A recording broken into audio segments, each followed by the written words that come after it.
आज की इस इंतखाबी मीटिंग के सदर साहब, समाजवादी पार्टी के जिम्मेदारान, नौजवान दोस्तों, बुजुर्गों और घरों में बैठी मेरी माएँ बहनें और प्यारे बच्चों, अपनी बात मैं इस शेर के साथ शुरू करूंगा कि इश्क इश्क कातिल से भी, मकतूल से हमदर्दी भी, इश्क कातिल से भी, मकतूल से हमदर्दी भी, ये बता किस से मोहब्बत की जजा मांगेगा। सजदा खालिक को भी, इबलीस से याराना भी, हश्र में किस से अकीदत का सिला मांगेगा। अजीज दोस्तों, आज इस इलाके में जहां मीटिंग रखी गई है, ये इलाका सिराज चौक, चूना भट्टी, राजानगर, बेलबाग, खुशामदपुरा, इन तमाम इलाकों पर मुश्तमल ये वार्ड है। इस वार्ड के ताल्लुक से अगर मैं कहूं तो इस इलाके के अंदर, इस वार्ड के अंदर मौलाना अब्दुल हमीद अजहरी साहब जैसे अजीम रहनुमा, अजीम एक कायद इस वार्ड में जन्मे हैं। और अगर मैं आगे कहूं, इस वार्ड में मौलाना हनीफ मिल्ली रहमतुल्लाह अलैह जैसे लोगों ने जन्म लिया है। और अगर आगे मैं कहूं, इस वार्ड में मुअल्लिमे हुज्जाज जिन्हें कहा जाता है, वो है मौलाना हुसैन अहमद मिल्ली साहब। इसी के साथ साथ इस वार्ड में सुहेल मालेगांवी जैसे अजीम शायर, इसी के साथ साथ नासिर मालेगांवी जैसे अजीम शायर ने इस वार्ड में, इस इलाके में जन्म लिया। इस वार्ड में साबिक सदर बल्दिया शब्बीर सेठ साहब का मकान है। इस वार्ड में एक मुजाहिदे आजादी का भी घर है। मैं आपको बता दूं कि इस वार्ड के अंदर एक वक्त था जब निहाल अहमद साहब की तोती बोला करती थी, मगर हालात बदले, दिन बदले, मजहबी सियासत के नाम पर लोगों को वरगला कर वोटें ली गई और उन वोटों के बदले में क्या दिया गया? हेंगा। इस वार्ड के ताल्लुक से अगर मैं कहूं तो इस वार्ड के अंदर हम देखें कि तमाम बिरादरी, तमाम मसलक के लोग इस वार्ड में बसते हैं। इसकी मिसाल देखिए, हमारे शिया भाई यहाँ हमारे साथ में बैठे हैं। थोड़ा पीछे जाएं तो बोहरा समाज के लोग बसते हैं इस वार्ड में। इसी वार्ड से लगकर इमाम बाड़ा है, इसी वार्ड में बोहरा गली है, इस वार्ड में शेख, सैयद, खान, पठान, अंसारी, मोमिन, जुलाहा, तमाम बिरादरियों के लोग यहाँ बसते हैं। इस वार्ड के अंदर एक बड़ी सुन्नी मस्जिद है। मैं समझता हूं इस वार्ड के अंदर उर्बैद मस्जिद है, जो मालेगांव शहर की दूसरी मस्जिद है। अगर मैं कहूं कि ये इलाका कदीम मालेगांव को बसाने वाला इलाका है तो ये गलत नहीं होगा। ये इलाका मालेगांव शहर की पहचान है। ये इलाका मालेगांव शहर की मिल्ली शनाख्त है। ये इलाका अपने आप में एक मुजाहिदाना किरदार अदा करता है। मगर अफसोस होता है ये बात कहते हुए कि इसी वार्ड में रहने वाला, इस वार्ड में अवामी वोटों से चुनकर आने वाला अवामी नुमाइंदा जब मुशावरत चौक में खड़ा होकर कहता है कि साहब तुम कुछ मत करो, हम तुम्हारे साथ हैं, तो यकीनन हमारा सर शर्म से झुक जाता है कि ऐसे मुजाहिदाना वार्ड के अंदर ऐसे बुज़दिल और बेकार लोग जन्मे हैं।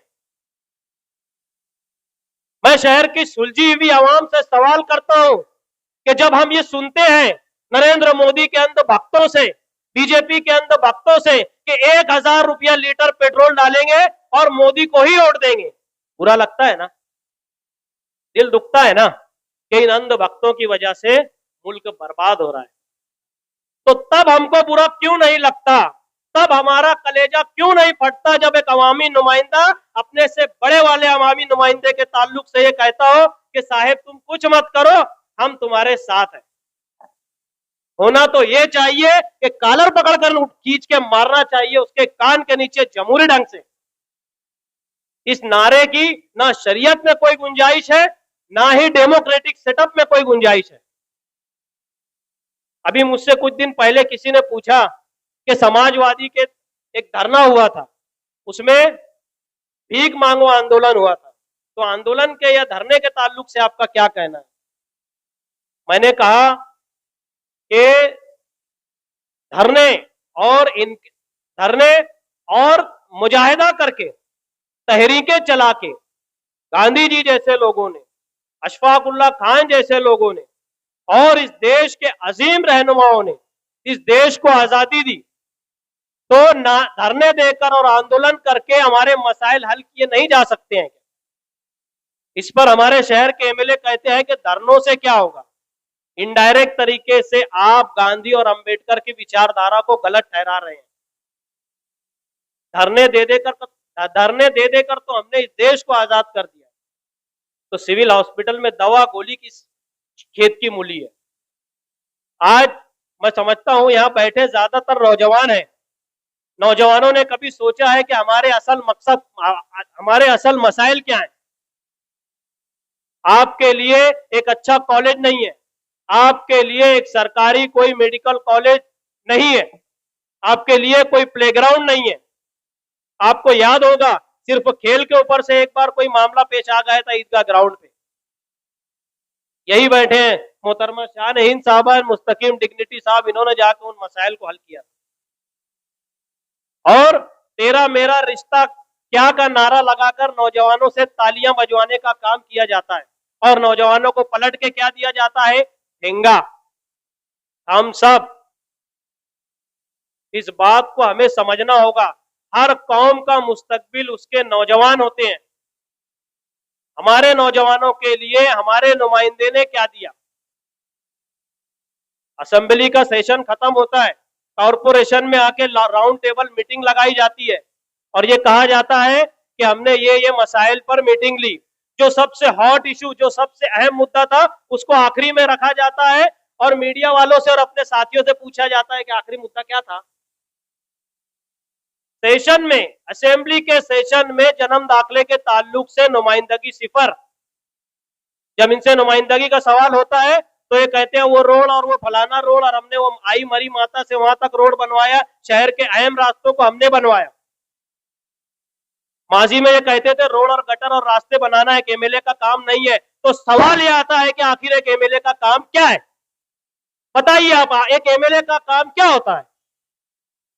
एमएलए कानून साज असेंबली का मेंबर होता है, जहां कानून बनाए जाते हैं और बने हुए कवानीन में तरमीमात की जाती है। पिछले 10 साल और अभी का 1 साल, इन 11 सालों में कई बार तरमीमात का बिल आया, नए नए कवानीन पे बात हुई। तब एमएलए साहब कहां थे? इन्होंने एक बार भी अगर अपनी बात रखी हो तो बताओ, एक बार इन्होंने कोई भी ऐसे कानून के ताल्लुक से असेंबली हॉल में बात नहीं की। कुत्ता गोली जैसे अल्फाज का असेंबली हॉल के अंदर इस्तेमाल किया जाता है। बताइए आप, हमारे मसाइल पर कभी इन्होंने बोला असेंबली के अंदर? एक लफ्ज नहीं। दूसरों के कहने पर किसी और के ताल्लुक से दुश्मनी को बढ़ावा देने का काम इन्होंने किया। आज शहर का नौजवान पूछ रहा है इनसे, हर कौम का मुस्तकबिल नौजवान होता है, हमारे नौजवानों को नुमाइंदे की तरफ से क्या मिला? कुछ भी नहीं। हमारे नौजवान पढ़ लिख कर मुंबई, बेंगलोर, पूना, बड़े सिटीज में जा रहे हैं, बड़े सिटीज का रुख कर रहे हैं। क्यों? ये शहर का हर नौजवान पूछ रहा है। आने वाले वक्त में कॉरपोरेशन का इलेक्शन है। समाजवादी पार्टी ने ये तय किया है कि आने वाले वक्त में तमाम तर जगहों पर जहां जहां समाजवादी पार्टी अपने उम्मीदवार खड़े करेगी, तमाम उम्मीदवारों पे हमारी कोशिश होगी कि नौजवान हो और बिलखुसूस पढ़ा लिखा नौजवान हो। किसी भी माशरे का पढ़ा लिखा नौजवान अगर कहीं चुन कर जाएगा, खास तौर से कॉरपोरेशन में, तो वो अपनी बात सही ढंग से रख सकेगा। वो इसलिए कि आगे एसआईआर आ रहा है, पता है ना आपको? सीए, एनआरसी जैसे गलत कवानीन आ रहे हैं। अगर नुमाइंदा पढ़ा लिखा होगा तो ताकत से आपके मसाइल रखेगा, आपके मसाइल पर बात करेगा। जाहिल रहेंगे ऐसे नारा लगाने वाले फालतू लोग, तो यकीन जानिए आपको और ज्यादा खड्डे में डालेंगे। मैं बहुत ज्यादा वक्त नहीं लूंगा आप लोगों से, आगे वक्त आएगा और बातें होगी, वक्त कम है। मैं आखिरी में आप लोगों से गुजारिश कर रहा हूं कि बेदार हो जाइए सियासी तौर से। कोई भी आज जो है जैसे हालात पूरे मुल्क में बिलखुसूस हमारे शहर के हैं, आप देख लीजिए, हर मामले में जगह जगह पर गड्ढे हैं, पूरा शहर धूल का शिकार है। अंडरग्राउंड के नाम पर पूरे शहर को खोद कर रख दिया गया, कोई बोलने वाला नहीं है, कोई उस पर अपनी बात ताकत से नहीं रखने वाला है। आप देखिए, अल अजीज हॉस्पिटल के पास एक नौजवान का पंजा निकल गया, उसके बाद अंडरग्राउंड के काम चालू में एक हाफिज, मेरे ख्याल से उसका इंतकाल हो गया, एक लफ्ज अपने मुंह से नहीं निकाला इन्होंने।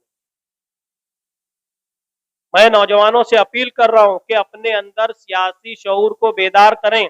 आप अगर सियासी तौर से बेदार होंगे तो सही गलत सच और झूठ का फैसला खुद कर लेंगे, किसी को समझाने की और किसी को बोलने की जरूरत नहीं है। और याद रखिए, ये जो नारे इलेक्शन के वक्त लगाए गए, तेरा मेरा रिश्ता क्या, अरे यार हमारा रिश्ता इस्लाम का और ईमान का रिश्ता है ना, इसमें कोई शक है क्या किसी को? अल्हम्दुलिल्लाह हम मुसलमान और हमको फक्र है इसके ऊपर। ऐसे नारों से सिर्फ कान खुश किए जा सकते, काम बिल्कुल नहीं हो सकते। मैं आपसे गुजारिश कर रहा हूं, सियासी तौर से बेदार हो जाइए और अपने बेहतर मुस्तकबिल की जमानत आप खुद बन जाइए। समाजवादी पार्टी को मजबूत कीजिए। यहाँ पढ़े लिखे डेरिंगबाज लोग हैं, बुजदिल और डरपोक लोग नहीं है। आप लोगों ने मुझे सुना, इसका बहुत बहुत शुक्रिया। वाखिरुद्दावाना अनिल हम्दुलिल्लाहि रब्बिल आलमीन।